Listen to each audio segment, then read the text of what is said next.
Study point पर आप सभी दोस्तों का स्वागत है। Top most important 20 GK GS question SSC GD 2022-23 के सभी पिछले वर्षों के प्रश्न। दोस्तों चैनल को सब्सक्राइब जरूर करें। चलिए चालू करते हैं। पहला प्रश्न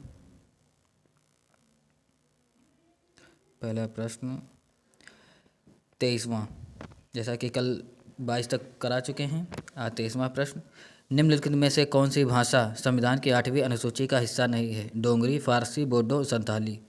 इसका राइट आंसर होगा दोस्तों बी, फारसी। चलिए इसकी व्याख्या देखते हैं।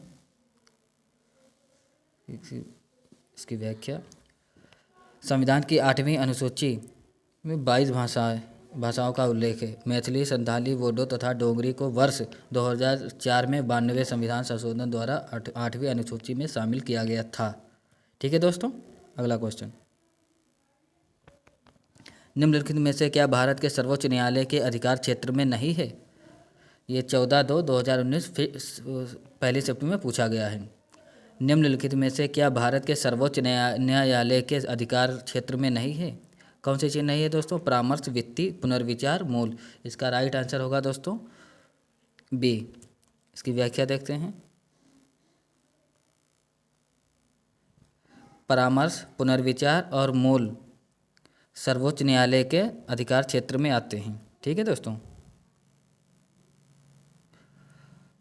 2011 की जनगणना के अनुसार किस राज्य की साक्षरता दर सबसे अधिक है?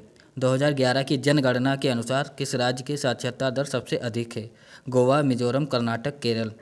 गोवा, मिजोरम, कर्नाटक, केरल। इसका राइट आंसर होगा दोस्तों केरल। केरल की सबसे ज़्यादा है दोस्तों। और इसके महत्वपूर्ण देखते हैं बिंदु। भारत के 5 उच्चतम साक्षरता दर वाले राज्य क्रमशः केरल, लक्षद्वीप, मिजोरम, त्रिपुरा, गोवा। केरल, लक्षद्वीप, मिजोरम, त्रिपुरा, गोवा। अगला क्वेश्चन,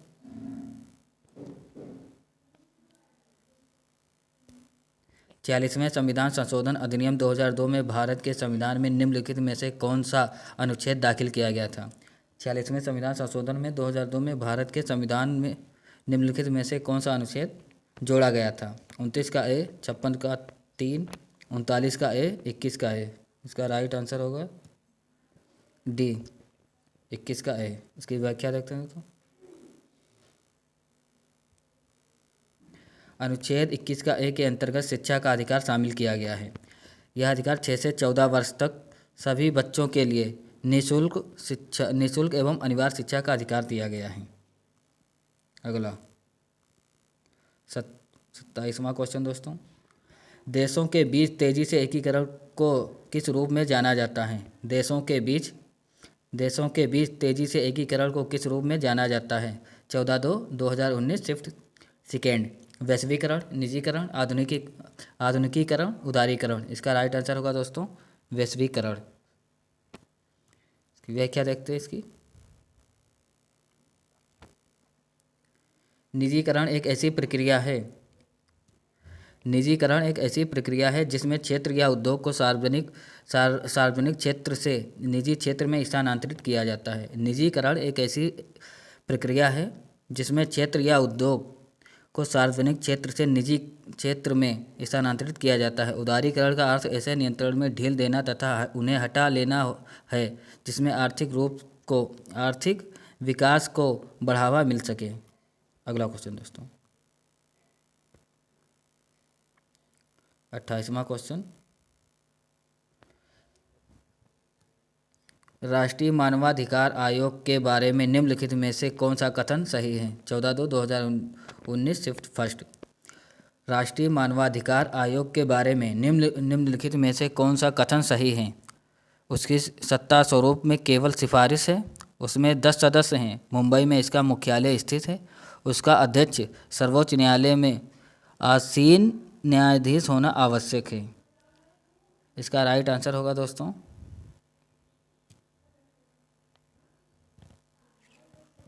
उसमें 10 सदस्य हैं।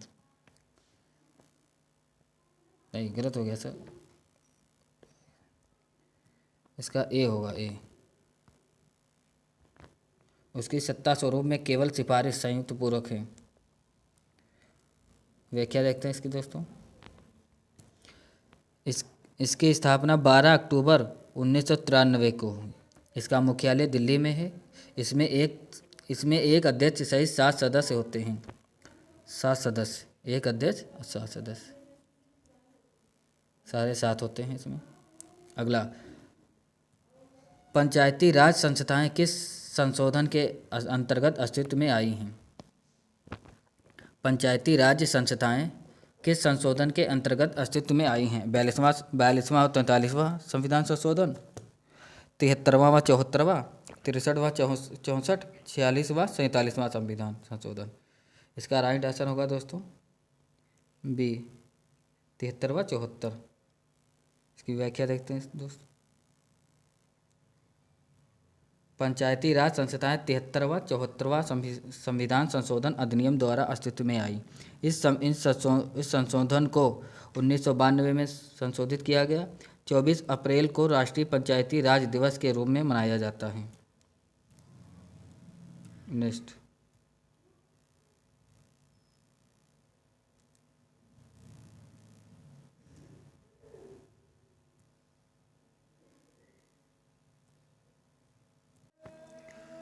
दोस्तों भारत में चुनाव के संदर्भ में वीवीपीएटी शब्द का पूर्ण रूप क्या है? भारत में चुनाव के संदर्भ में वीवीपीएटी का शब्द का पूर्ण रूप क्या है? Voter verifiable paper account trail, voter verifiable paper audit trail, voter vivid trace audit trade, voter visit poll account trail. इसका राइट आंसर होगा दोस्तों B is the right answer. ठीक है दोस्तों, व्याख्या इसकी देखते हैं। यह एक मत प्रणाली का उपयोग करते हुए मतदाताओं को फीडबैक देने का एक तरीका है। ठीक है दोस्तों। अगला क्वेश्चन 31वां, भारतीय संविधान के संदर्भ में निम्नलिखित में से कौन सा अनुच्छेद अपने नागरिकों को धर्म की स्वतंत्रता के अधिकार की गारंटी देता है? अनुच्छेद पूछ रहा है दोस्तों, स्वतंत्रता का अधिकार। भारतीय संविधान के संदर्भ में निम्नलिखित में से कौन सा अनुच्छेद अपने नागरिक को धर्म की स्वतंत्रता का अधिकार की गारंटी देता है? अनुच्छेद 32, 22, 25, 14 बताएं दोस्तों। इसका राइट आंसर होगा 25 सी। व्याख्या इसकी देखते हैं।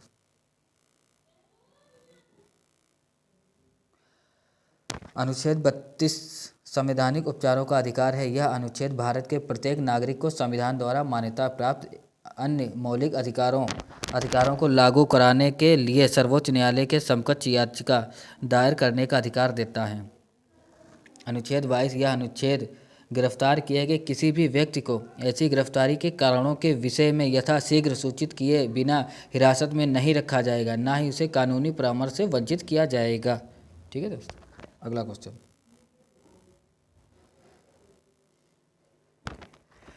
निम्न में से कौन सा भारत का राष्ट्रीय जलीय जीव है? निम्न में से कौन सा भारत का राष्ट्रीय जलीय जीव है? डॉल्फिन, समुद्री घोड़ा, व्हेल, कछुआ। ए डॉल्फिन दोस्तों। गंगा नदी में पाई जाने वाली डॉल्फिन भारत की राष्ट्रीय जीव है। इनको संरक्षण प्रदान करने के लिए वर्ष 2007 को डॉल्फिन वर्ष मनाया गया। अगला, निम्न में से राज्य सूची में क्या शामिल है? निम्न में से राज्य सूची में क्या शामिल है? बैंकिंग, रक्षा, पुलिस, वन। बैंकिंग, रक्षा, पुलिस, वन। इसका आंसर होगा दोस्तों सी, पुलिस। पुलिस राज्य सूची का विषय है, जबकि बैंकिंग रक्षा संघ सूची का विषय है। वन समवर्ती सूची में शामिल है। अगला,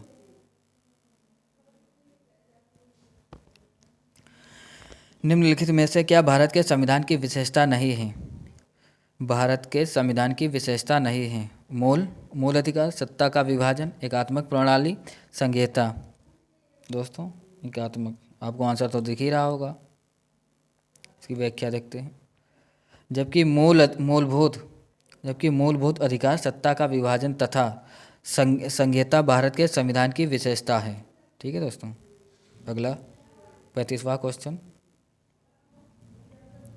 भारत सरकार द्वारा योजना आयोग किस वर्ष में स्थापित किया गया था? भारत सरकार द्वारा योजना आयोग किस वर्ष में स्थापित किया गया था? 1950, 1951, 1949, 1948। 1950, 1951, 1949, 1948। बताएं दोस्तों इसका आंसर। इसका राइट आंसर होगा 1950। व्याख्या देखते हैं। भारत सरकार द्वारा 1950 में योजना आयोग को स्थापित किया गया था। 13 अगस्त 2014 को योजना आयोग को समाप्त कर दिया गया। 13 अगस्त 2014 समाप्त होगा। इसके स्थान पर भारत सरकार द्वारा नीति आयोग का गठन 1 जनवरी 2015। नीति आयोग का गठन 1 जनवरी 2015 को किया गया है। अगला क्वेश्चन।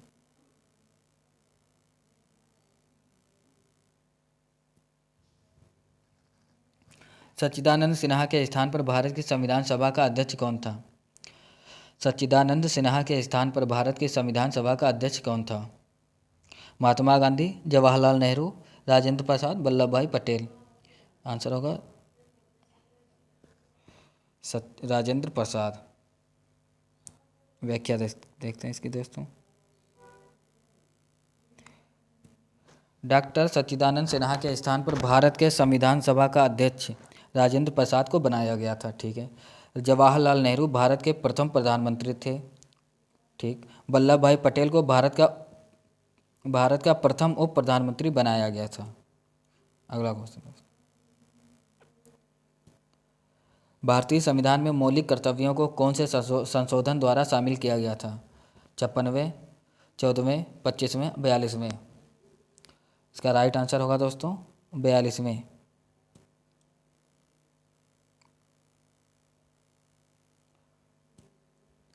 भारतीय संविधान में मौलिक कर्तव्यों को 42वें संविधान संशोधन अधिनियम 1976 द्वारा शामिल किया गया है। मूल कर्तव्य को सरदार स्वर्ण सिंह समिति की संस्तुति पर शामिल किया गया है। ठीक दोस्तों, स्वर्ण सिंह। और मूल कर्तव्यों का उल्लेख अनुच्छेद 51 का क में किया गया है। वर्तमान में मौलिक कर्तव्यों की कुल संख्या 11 है।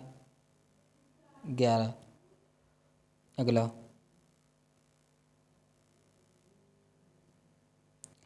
संपत्ति के अधिकार को भारतीय संविधान के किस संशोधन द्वारा मौलिक अधिकारों की सूची से हटा दिया गया था? संपत्ति के अधिकार को भारतीय संविधान के किस संशोधन द्वारा मौलिक अधिकारों को सूची से हटा दिया गया था? 44वें, 41वें, 43वें संशोधन, 42वें संशोधन। बताएं दोस्तों इसका आंसर। इसका होगा 44वें।